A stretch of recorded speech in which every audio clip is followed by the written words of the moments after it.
Good morning everyone, nice to see you all. Let me introduce myself to you. My name is Niharika. I am studying in 4th class. She is Sindhura, studying in 4th class. She is Anuja, studying in 4th class. She is Niharika, studying in 4th class. Today our topic is types of utensils. Pot is deep round container used for steaming, boiling and fish, meat and rice. Cooking in pot is very useful to our health, increase strength and immunity. Thank you for giving this wonderful opportunity. Have a nice day.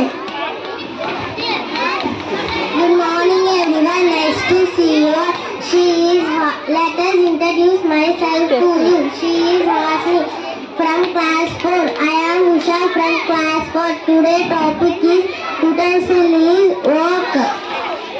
Wok is a large bowl shaped in the utensil which is used for frying vegetables, meat and fish. Thank you for giving this wonderful opportunity. Have a nice day. Good morning everyone. May I introduce myself to you. My name is Parnika. I am class 4th. Today topic is flat pan. Flat pan is used for making chapatis and dosas. Don't use non-stick pans. Use iron pans. Thank you for giving this wonderful opportunity. Have a nice day.